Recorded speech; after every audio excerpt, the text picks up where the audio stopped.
దేవనగర్ గ్రామ పంచాయతీని ఆదర్శ గ్రామంగా అభివృద్ధి చేస్తానని సర్పంచ్ మహమ్మద్ యూసఫ్ స్పష్టం చేశారు. ఈ సందర్భంగా జనరల్ బాడీ సమావేశం నిర్వహించి పలు అంశాలపై తీర్మానాలు చేశారు. డిచ్పల్లి మండలంలోని దేవనగర్ గ్రామ పంచాయతీలో గ్రామ సర్పంచ్ మహమ్మద్ యూసఫ్ అధ్యక్షతన గ్రామ పంచాయతీ సెక్రటరీ, ఉప సర్పంచ్, వార్డు సభ్యులకు జనరల్ బాడీ సమావేశం నిర్వహించారు.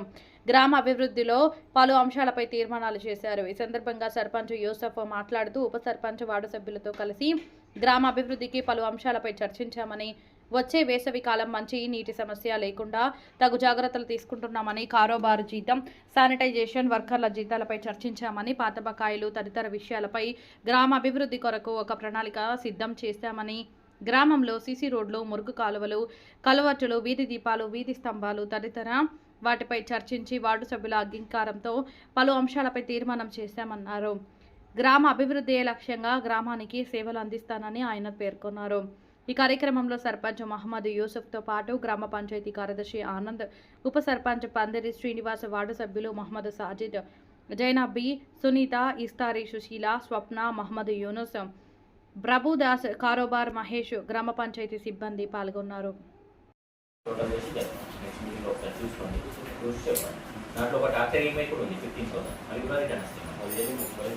టోటల్ చేసుకొని చెప్పారు. ఫ్యాక్టరీ ఏమైనా కూడా రిటర్న్ అయిపోయింది. మనం జీపీకి మనకి యూజ్ చేసుకోవాలి. 15,000 స్టేట్ ఫైనాన్స్ అన్నట్టు గవర్నమెంట్ దిగిపోయినాక ఆల్రెడీ మేము కొట్టి పెట్టాం. దిగాక ముందు ట్రై చేద్దాం మనం, అట్లా కూడా మనకి చేస్తాయి. ఇంకొకటి గ్రామ పంచాయతీలో ఈరోజు 3వ బాడీ మీటింగ్ని నిర్వహించడం జరిగింది. దీనికి ఉప సర్పంచ్ గారు, సెక్రటరీ గారు, వార్డు సభ్యులు, పాలకవర్గం అంతా హాజరయ్యారు. దీంట్లో ముఖ్యంగా ఆదాయ వ్యయాల గురించి చర్చించుకోవడం జరిగింది. మరియు పాత బకాయిలు ఇవ్వాల్సిందిగా కోరడం జరిగింది సర్పంచ్లకు. మరియు అలాగే కారోబార్ గారి జీతం మరియు శానిటేషన్ వర్కర్ల గురించి చర్చించడం జరిగింది.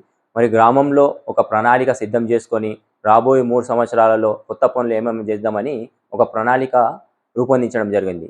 దాంట్లో సీసీ రోడ్లు కానివ్వండి, డ్రైనేజ్లు కానివ్వండి, మరియు కల్వర్ట్లు కానివ్వండి, మరియు గ్రామం యొక్క పరిశుభ్రంగా ఎలా పెట్టుకోవాలా, ప్లాస్టిక్ని ఎలా మనము కవర్ అంటే ప్లాస్టిక్ కవర్లు ఎక్కువగా వాడవద్దు అని గ్రామ వార్డు సభ్యులందరికీ చెప్పడం జరిగింది. గ్రామంలో కూడా గ్రామ ప్రజలకు ప్లాస్టిక్ వాడితే ఎలాంటి మనకు దానివల్ల ప్రాబ్లమ్స్ వస్తాయి, మళ్ళీ అవి వాడద్దు అని చెప్పడం జరిగింది.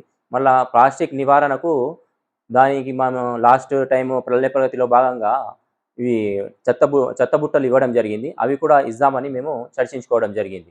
అలాగే రేపటి నుంచి ప్రజాపాలనలో భాగంగా ఏదైతే ప్రభుత్వం తరఫున 99 రోజులు ప్రణాళిక సిద్ధం చేస్తున్నారో దాని గురించి కూడా చర్చించుకొని మరి దాన్ని గ్రామంలో ఎట్లా అమలు చేద్దామని చర్చించుకోవడం జరిగింది. గ్రామం యొక్క నీటి సమస్యని కూడా పైప్ లైన్ ఒకటి ఇంపార్టెంట్ ఉంది, అది కూడా మనం వేద్దామని తీర్మానం చేసుకోవడం జరిగింది.